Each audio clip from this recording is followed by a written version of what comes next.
Hello and welcome to episode 3 of Dumb Talk Podcast. My name's James. And I am Sandy. Today we're going to be talking about free agencies, the NFL Combine, and we're going to have a special news-related topic since that is our main category in the iTunes market. We'll let you know more as we go on through the show. But first, let's go ahead and get started with free agency news breaking this week that the Vikings are not looking to re-sign Adrian Peterson, their star running back. Matter of fact, to be quite honest, I think it's their only star player they have left.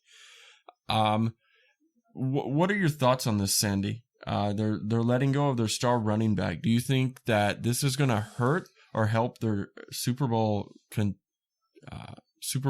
chances? Well, I think they're making a bad choice if that's their star. I would agree. I think it's number one, their quarterback, Teddy Bridgewater. He's good, but is he ready to be the leader on the team? That's the thing. Adrian Peterson, he brought leadership to the team. He was very reliable. Now they're going to let him go. And to be quite honest, anybody who picks him up, their offense should be increasing. So, I mean, as far as all the NFL teams, the other 31 NFL teams, where do you think he's going to go? Like, who's going to sign Adrian Peterson cap space wise? I mean, there's so many teams. Most of the teams actually need help with their offense overall. I mean, it's probably something tough to think or decide. I mean, there's good teams out there that have great offense. I'm actually thinking about the crappiest teams that are on the NFL, starting with the Cleveland Browns. I mean, that team definitely needs help. I don't see him going to the Cleveland Browns ever. I don't think anybody in particular would want to be part of the Cleveland Browns. It's a really tough call to make, to be honest with you. Yeah, I'm debating, but I think that the overall, like, if I was a betting man, I don't think it's going to be the Dallas Cowboys. Everybody wants him to go to the Dallas Cowboys, but they have Ezekiel Elliott, who is a beast, and who, if they brought in Adrian Peterson to the Cowboys, if I was Ezekiel Elliott, I would demand a trade immediately. I wouldn't even show up to practices or anything. I would just demand a trade from there. So I don't think he's going to go to the Cowboys. I don't think he's going to go to the Browns. The only other sucky teams that might be interested would actually be probably some in the AFC. You'd have the AFC South with either the Indianapolis Colts, maybe even the Jacksonville Jaguars. I don't think the Titans would take him. But then you also have teams who need running back potential, like, I don't know, maybe the Chargers? Probably. I mean, they are coming to LA, so they're going to need somebody who's going to show that they have a chance to win. What do you think of the Rams? I think they have some running backs that are up and coming. I mean, they're not as great as Adrian Peterson, but how many years does Adrian Peterson have left in the NFL is the question. So do you want somebody who, if they don't work out, they're still going to have tremendous trade value. And I think Adrian Peterson is near the end of his NFL career. So I don't think that he's going to have quite a trade value. He's not going to be a number 1 draft pick anymore. He's maybe worth a second, a low second round pick, or maybe even a high 3rd round pick. That's all I would trade him for. So I actually see him not remaining in the NFC, because I can't think of a team in the NFC that actually needs him that desperately. I don't know about the Rams. Maybe the 49ers? Maybe. But I think they still have like Frank Gore, and they have a couple other running backs. I'm not quite for sure on that, but maybe the 49ers. That would be the only NFC team right now that I see that needs a running back. They probably need a quarterback too. Yeah, yes. Actually, well, I'll let that lead us into the next segment. Colin Kaepernick opting out of his San Francisco 49ers contract, which will make him an official free agent starting the league year, which is March, or I think sometime in March. So is this a good move for Colin Kaepernick and a bad move for the 49ers? Or is this actually a bad move for Colin Kaepernick and a good move for the 49ers? How do you see it? Like, when you weigh all the pros and cons? I would say it's a good move for the 49ers and a bad move for Colin Kaepernick. Okay, so I actually see it this way. I see it a good move for Colin Kaepernick and a good move for the 49ers, because the 49ers, they're now going to have a chance to get some new talent, and I don't know, like I think they have a top 5 pick because they sucked so bad last year, that right now they have a lot of quarterback talent coming out of this draft. So they have an opportunity to get a better quarterback. And I think it's good for Colin Kaepernick, because now he says he's actually going to stand for the national anthem, which, I mean, I don't think that had anything to do with how he was horrible last year. I just think that the media and, the social media just put out there, making him look bad over the national anthem. Which personally, I didn't see a problem with. There's all kinds of people who don't stand up for the national anthem. There's kids who are still like taking selfies on Instagram, and like they barely stand up for the national anthem at all, and we're gonna get upset over an overpaid football player. There's more problems in life going on than Colin Kaepernick not standing up for the national anthem. I'm like, really, people? Stick with the program.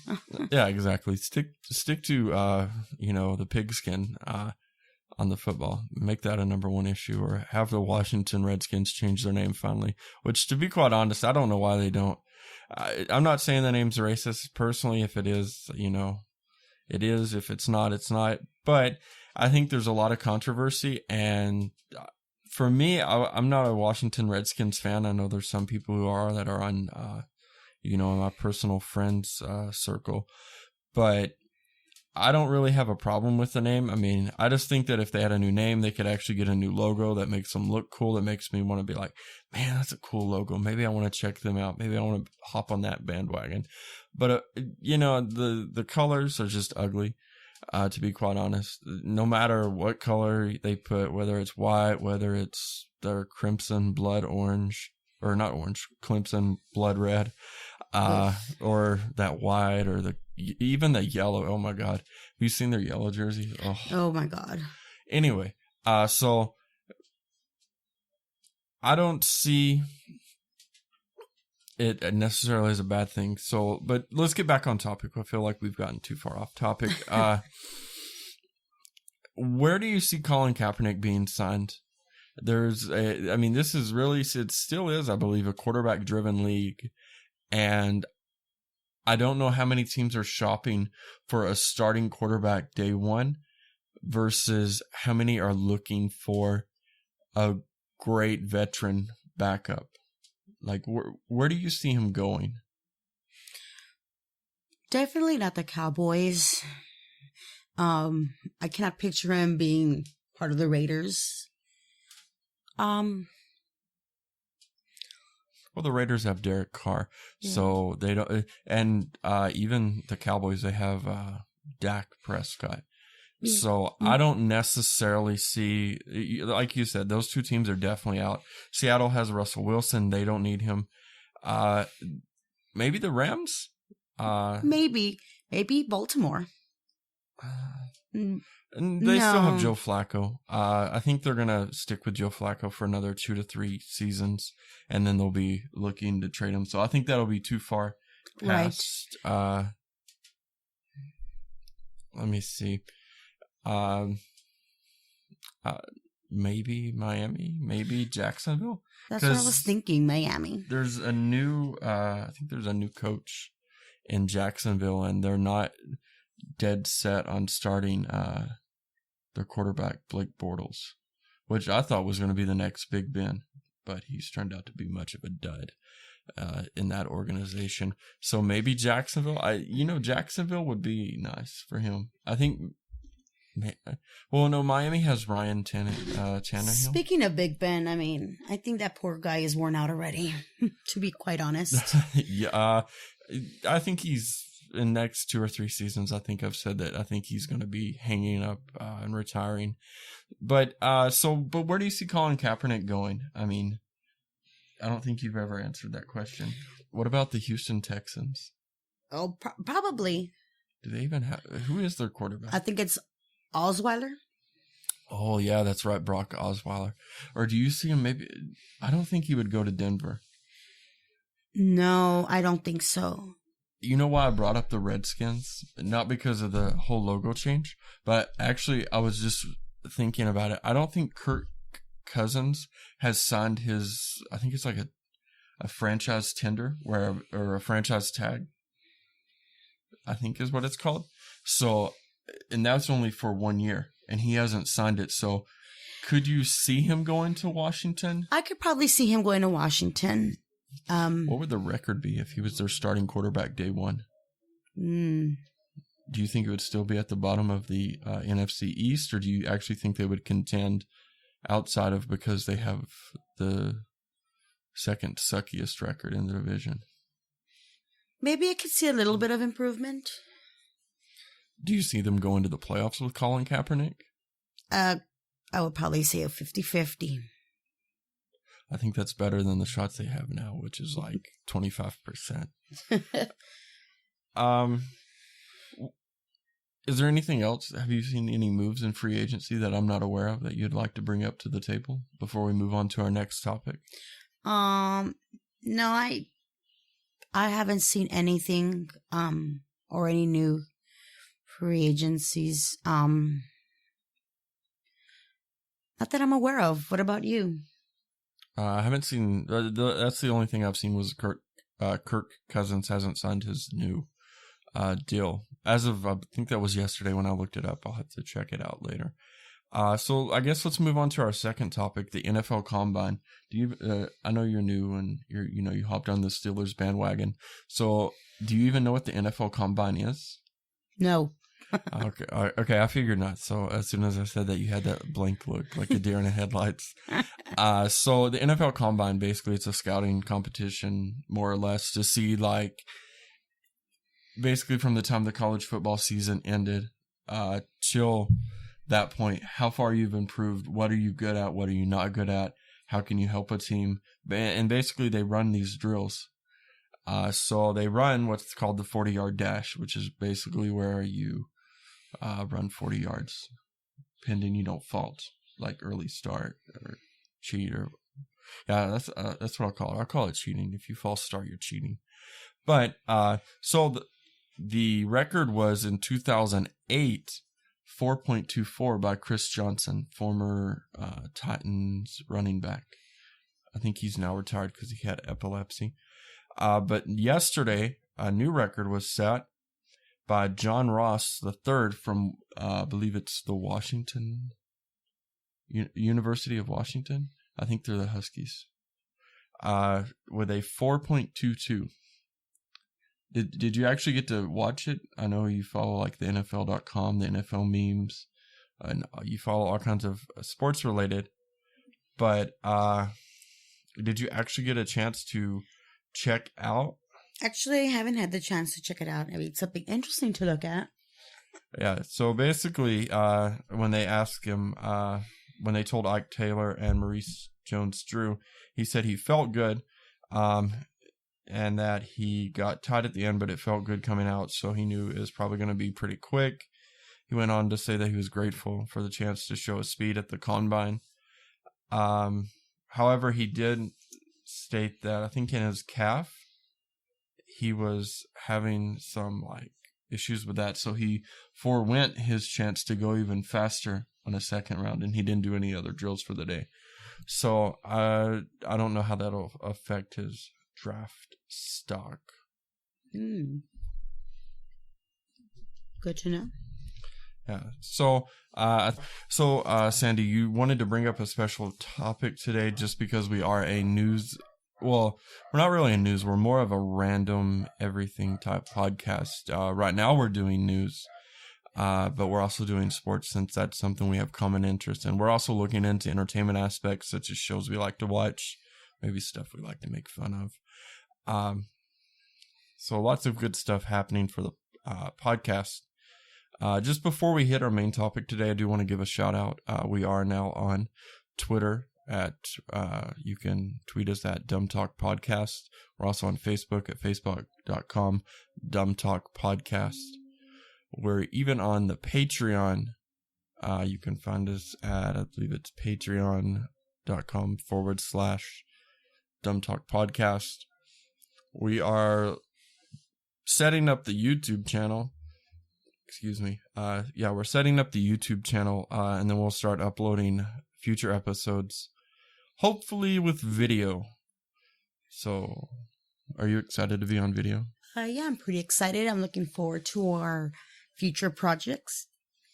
Okay, sounds good. Also, maybe on the YouTube channel we'll have some secret videos that will not be available. Or also, if you are listening to this podcast, and this is the first one you're listening to, and you're on an Apple device, obviously we are on iTunes. But if you're not on an Apple device, we are on Stitcher Radio, TuneIn Radio. We're on the Blueberry Podcast Directory. That's BLUBRRY.com. You can also find us at our website, DumbtalkPodcast.com. Make sure to hit the download button, subscribe in iTunes. Then we'll shoot up the rankings, and then maybe. So feel free to check us out on the social media. Also make sure download, subscribe, rate us on all your iTunes directories and podcast directories that you go to.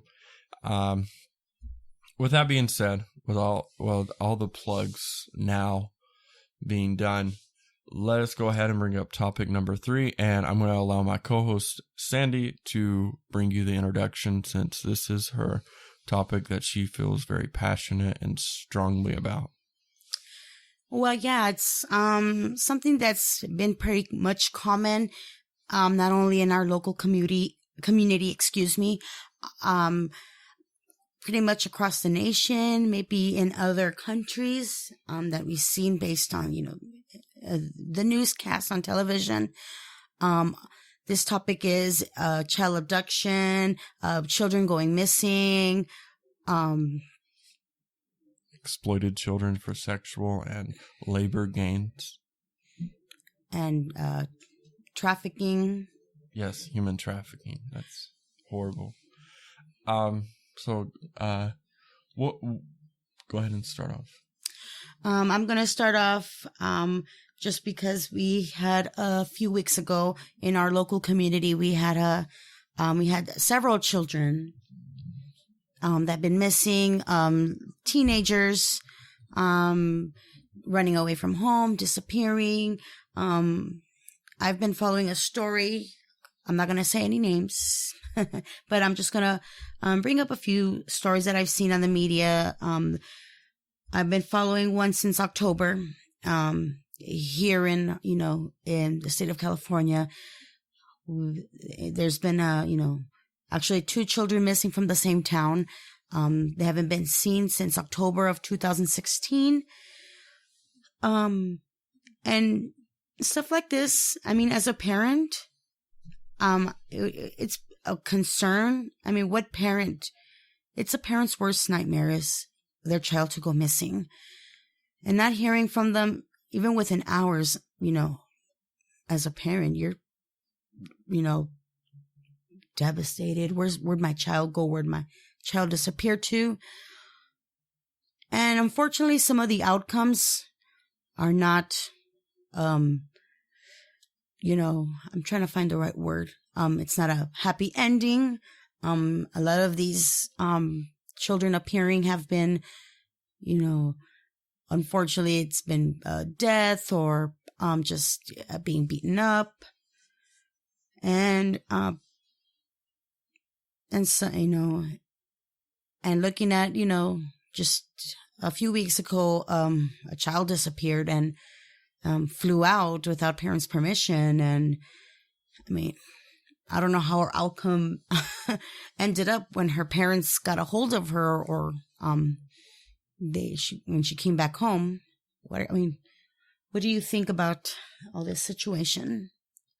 Well, on the child who flew out, how old was she? She was definitely a minor. I think she was like 16 or 7. Yeah. So 15 to 17, I think, was the age range. But she flew out without her parents' permission to meet somebody she met online. So for me, in this particular case, not all missing children or abductions or exploited children, not every case like that. But for this particular case and cases similar to it, what I would suggest is just continue, I guess, I don't know how else better to say it, but burning it into teenagers' skulls that the internet is a useful tool that provides entertainment value, educational knowledge, potentially job growth, unless it's a scam, then there's no job growth at all. But,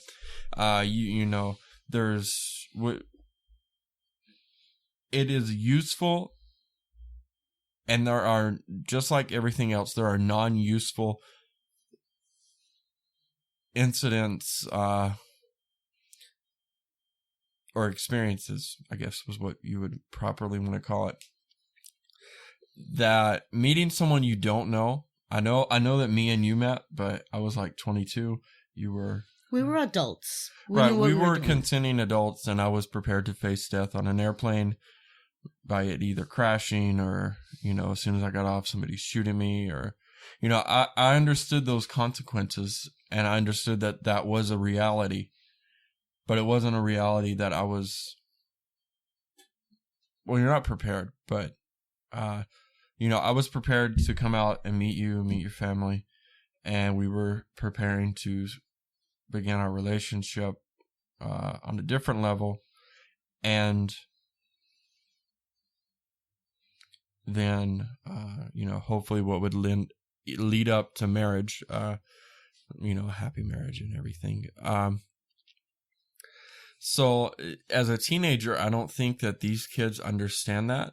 I think they feel like just because they know how an application works on their smartphone or tablet, or how the internet works as far as, what's right and what's wrong. Like there's just they feel like they have no boundaries because they feel like they invented the internet. And I hate to say it, but none of the children today that have probably been missing or exploited or abducted, they did not invent the internet. The internet has been around since the 60s. It has just become public in the early 90s. And once it became public, the thing is once it becomes public, people need to understand that there's good in the world and there's bad in the world. And for every good thing that comes out of something that everybody gets to use or should have or has access to, there's also bad intentions. Like everybody has access to drive a car, whether it be legally or illegally, for state laws and federal laws.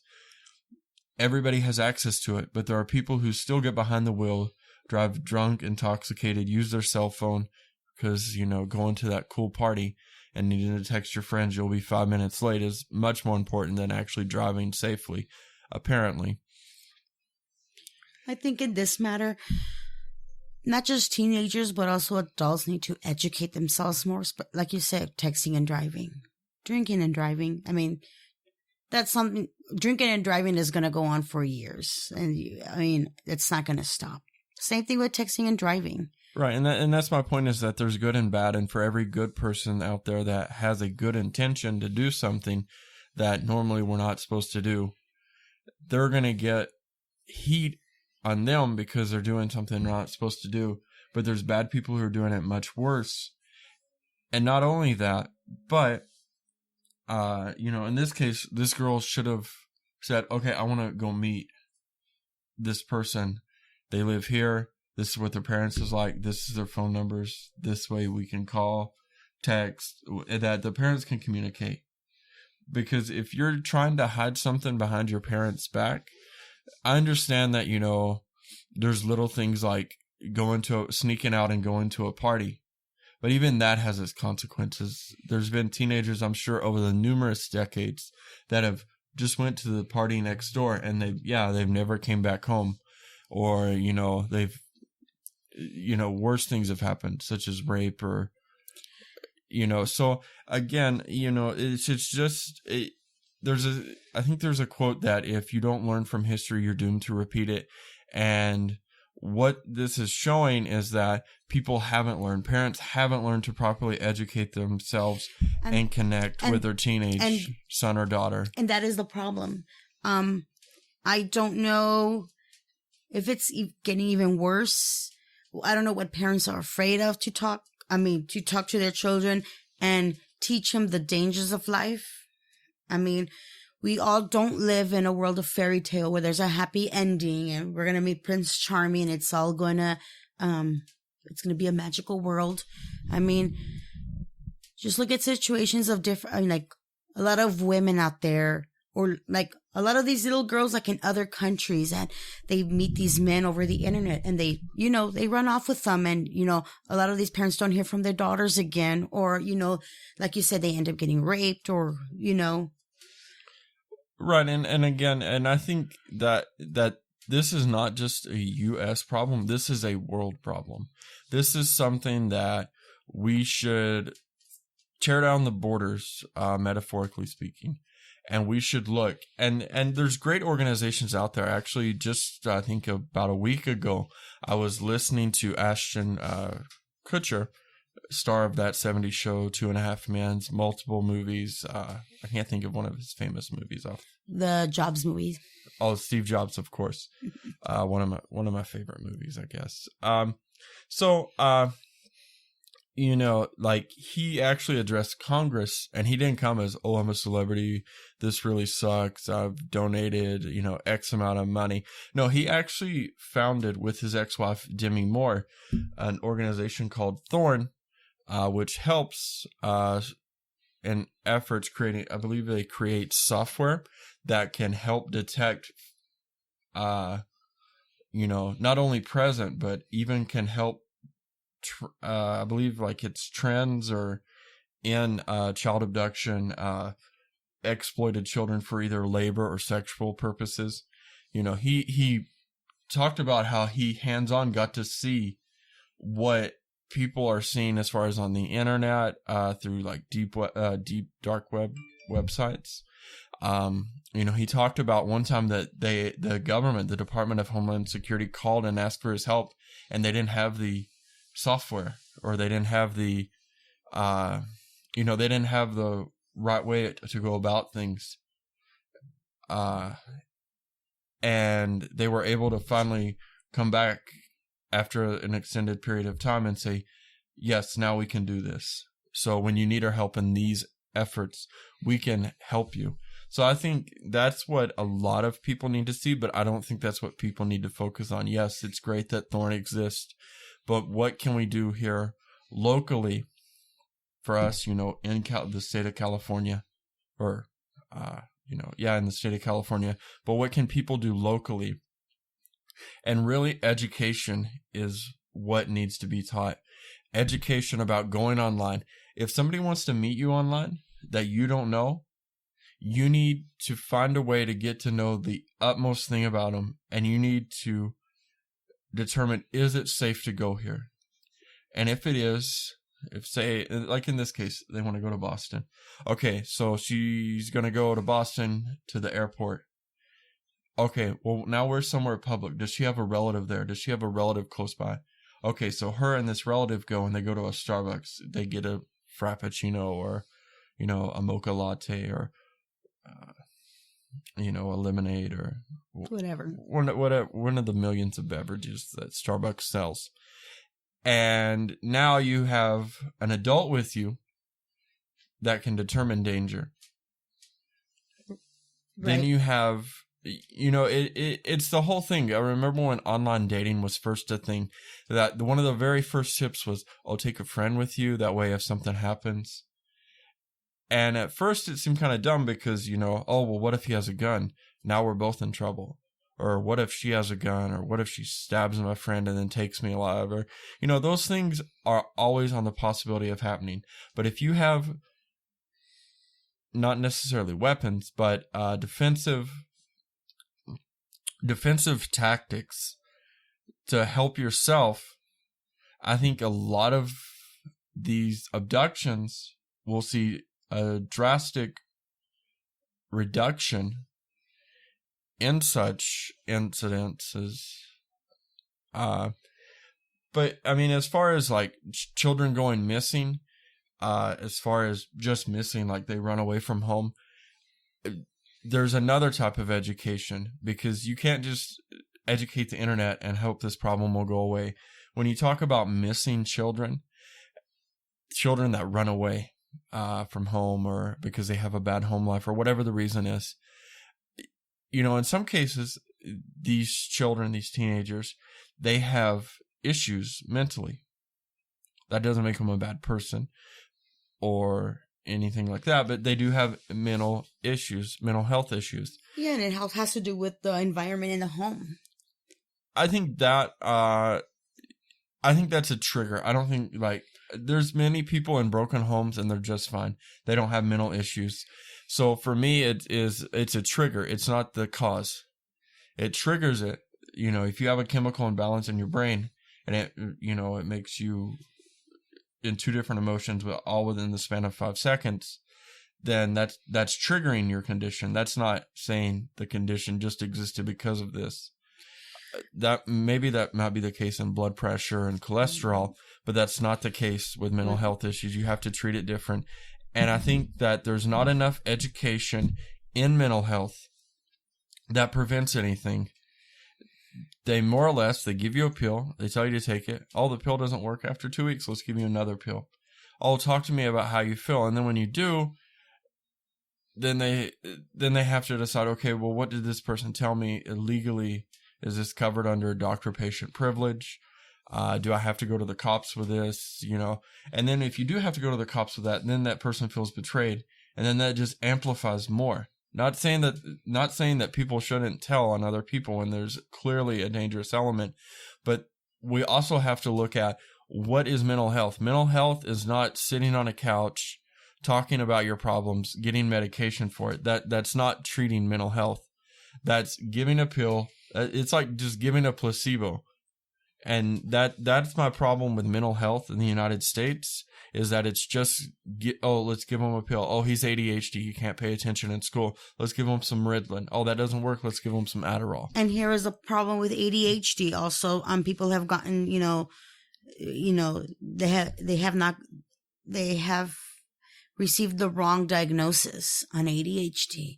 ADHD has similar symptoms to other, like you said, other disorders.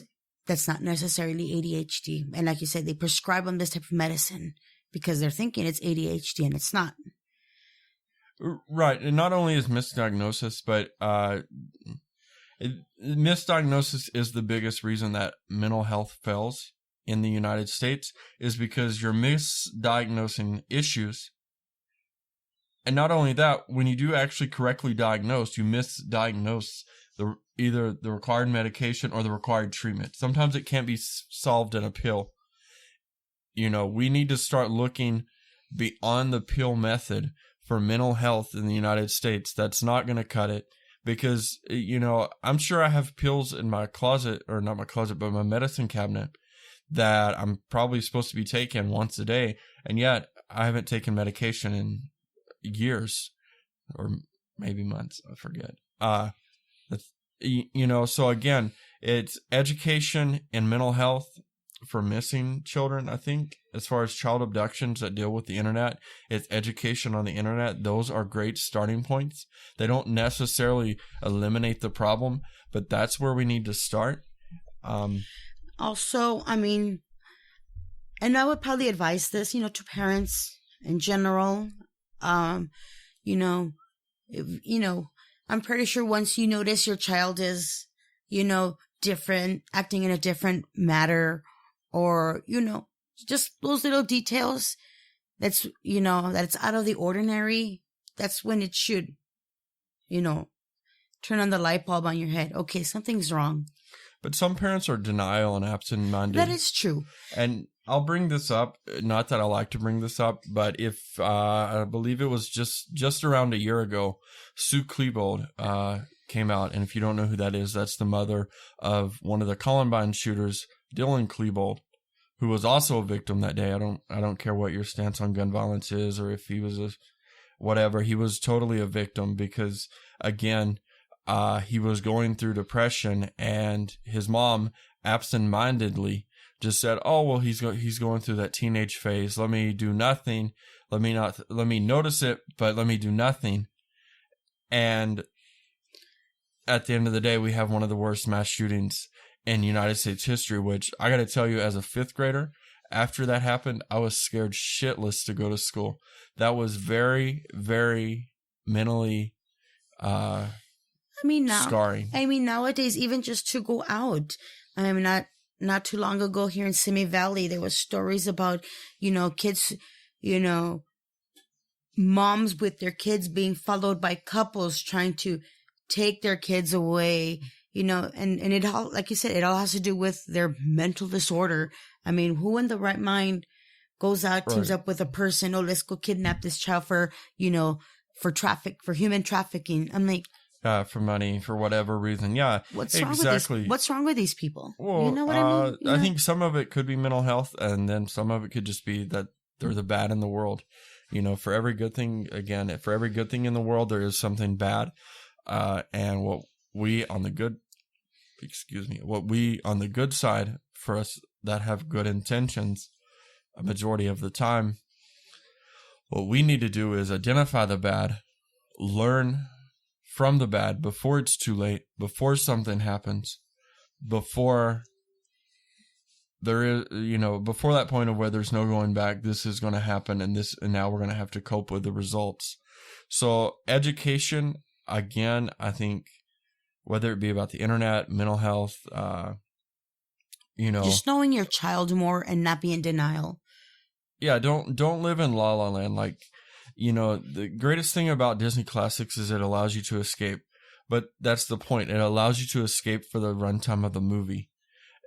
You can't live your life having a non-expirative runtime and expect that good's only going to happen. And that when bad happens, oh my gosh, we have to be so shocked. I would have never expected this. At the end of the day, that's what needs to happen, is people need to educate themselves more about mental health, about the internet, about their surroundings. I mean, if somebody's acting weird around you, there's no shame in calling the cops or calling a manager or, screaming, help, help. Exactly. There is nothing to be ashamed of to do that. And I'll go on record. If a cop tells you, oh, you should have got more evidence before you called, no, you didn't. You didn't waste nobody's time. Cops' jobs are to protect and serve. And if at any point a cop were to tell you, oh, you should have got more evidence, just tell them, you know what? You should turn in your badge right now because you're no cop to me. That would be my response. If somebody's acting weird and strange around me, I have the right to call you. Is there anything you want to add? Because we're going a little long and I want to make sure we get this up. Yes, pay attention to your surroundings always. If you notice something weird on your, different on your kids, I would say, talk to your kids. Let them know they're more than your parent. Let them know that you are their friend. At the end of the day, who are your kids these kids are going to go to their parents. That's, I think, I don't know if I would say that I'm their friend. If you're going to go that route, that, oh, I'm your friend, you should just plain out say it. I'm going to be the best friend you're ever going to have in life, through college, through marriage, through your failure of marriage, through your failure Not a friend, of lives. but someone that you can come to and, let them know your problems. Same, just like, a lot of married couples or couples that are living together, they don't know who to go to, and they're just, you just need, I'm sure there's all the help you can get as long as you go to the right person, to lead you in the right direction. There are a lot of parents that are like you said, they are in denial. For example, a lot of bullying nowadays in schools. What do these parents, a lot of these parents are in denial. Oh, my kid doesn't do that. My kid doesn't. Okay, well, but this is going on. And it's a big problem. Bullying is also a big problem in schools. It is. And I think we'll save that maybe for next week or for our next episode, just so we can further research and provide you with a greater entertaining experience via audio. I don't think next week, you think we'll be ready for video next week? Oh, we should see. 50-50? 50-50. Let's not go ahead too far yet. All right. And with that, I want to say that was my co-host Sandy. I've been James, and you've just finished listening to Dumb Talk Podcast, episode 3. Hope to see you again.